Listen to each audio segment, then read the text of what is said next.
አንድ መልእክት ለማስተላለፍ ይፈልጋለሁ። ጳውሎስ ለጢሞቴዎስ ካስተላለፈው መልእክት ላይ ሁለተኛ ጢሞቴዎስ ምዕራፍ 3 ላይ ያለው ቃል እንዲህ ይላል።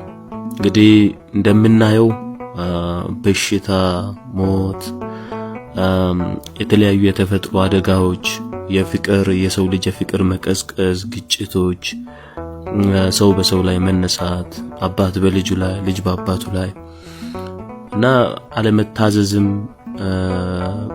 በጣም መስፋፋቱ፣ አመጻ፣ ክፋት፣ ትዕቢት የሰው ልጅ ፈጽሞ በአብዛኛው መንገድ ወደ መጥፎ ነገር ማዞሩ የሚያሳየው የመጨረሻው ዘመን ምልክቶች እንደሆኑ ያሳያል።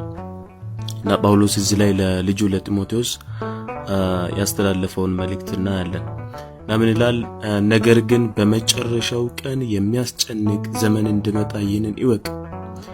ሰዎች ራሳቸውን የሚወዱ ይሆናሉና፣ ገንዘብን የሚወዱ፣ ትምክህተኞች፣ ትዕቢተኞች፣ ተሳዳቢዎች፣ ለወላጆቻቸው የማይታዘዙ፣ የማያመሰግኑ፣ ቅድስና የሌላቸው፣ ፍቅር የሌላቸው፣ እርቅን የማይሰሙ፣ ሐሜተኞች፣ ራሳቸውን የማይገዙ፣ ጨካኞች፣ መልካም የሆነውን የማይወዱ፣ ከዳተኞች፣ ችኩሎች፣ በትዕቢት የተነፉ፣ ከእግዚአብሔር ይልቅ ተድላን የሚወዱ ይሆናሉ ይላል። የአምልኮት መልክ አላቸው፣ ኃይሉን ግን ክደዋል። ከእነዚህ ደግሞ ራቅ ብሎ ይመክረዋል። በመጨረሻው ዘመን እንግዲህ እግዚአብሔርን ያውቃሉ፣ ኃይሉን ግን የካዱ እንደሆኑ፣ እግዚአብሔር እንዳላቸው የሚናገሩ፣ እግዚአብሔርን ያወቁ የሚመስላቸው ግን በእንደነዚህ አይነት እግዚአብሔር ዘንድ በሌሉ መጥፎ ድርጊቶች ውስጥ የሚገኙ ክርስቲያኖች እንደሚኖሩ፣ እግዚአብሔርን እናውቃለን የሚሉ ሰዎች እንደሚኖሩ ይናገራል። የመጀመሪያው ራሳቸውን የሚወዱ ይሆናሉ ይላል። ሁለተኛው ገንዘብን የሚወዱ። ሰው ለገንዘብ ስል በዚህ ጊዜ የማያደርገው ነገር አለ። ለገንዘብ ስል ሰውን ይገላል። ለገንዘብ ስል ክፋትን ይሰራል። ለገንዘብ ስል የተለያዩ መጥፎ ነገሮች ውስጥ ሰው ልጅ ሲገኝ ታያላችሁ። ሁለተኛ ትምክህተኛ ይሆናል ይላል። ትዕቢተኛ ይሆናል ይላል። ተሳዳቢዎች ይሆናሉ ይላል። ያየን ነው። ሶሻል ሚዲያውም ተበክሏል። ለወላጆቻቸው የማይታዘዙ፣ የማያመሰግኑ፣ መልካም ነገር ቢሆንላቸው ቢደረግላቸው ራሱ የማያመሰግኑ ይሆናሉ ይላል። ቅድስና የሌላቸው።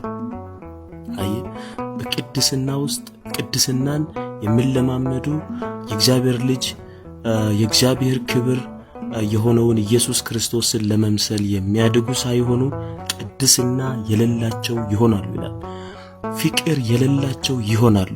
ምንኛ መልካም ነገር ብታደርግላቸው ምላሻቸው ሁሉ መጥፎ ይሆናል ማለት ነው።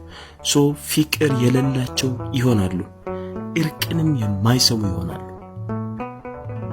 የማይሰሙ። ከዛ ሐሜተኞች፣ ራሳቸውን የማይገዙ ጨካኞች ይሆናሉ ይላል። አይራሩልህም። ጨካኞች፣ መልካም የሆነውን የማይወዱ፣ የወንድማማቾችን ህብረት፣ ፍቅርን፣ አንድነትን፣ ሰላምን የማይወዱ፣ መልካም የሆነውን የማይወዱ ይሆናሉ ይላል። ከዳተኞች፣ የሚከዱ፣ ችኩሎች ይሆናሉ ይላል። በትዕቢት የተነፉ። በምን? በትዕቢት። ከእግዚአብሔር ይልቅ ተድላን የሚወዱ ይሆናሉ ይላል። የአምልኮት መልክ አላቸው፣ ኃይሉን ግን ክደዋል። ከእንደነዚህ ደግሞ ራቅ ነው የሚለውና እግዚአብሔር ራሳችን እንድንጠብቅ ይርዳን። ዘመኑ የመጨረሻው ዘመን ነው። መጽሐፍ ቅዱስ ውስጥ የተጻፉት ሁሉ እየተፈጸሙ ነው። ዓለም ላይም በጣም ብዙ ነገር እየሰማን ነው። እግዚአብሔር ይጠብቀን፣ ማስተዋሉን ጥበቡን ይስጠን። ቀሪው ዘመናችንን ራሱ ይባርከው እላለሁ። ተባረኩ።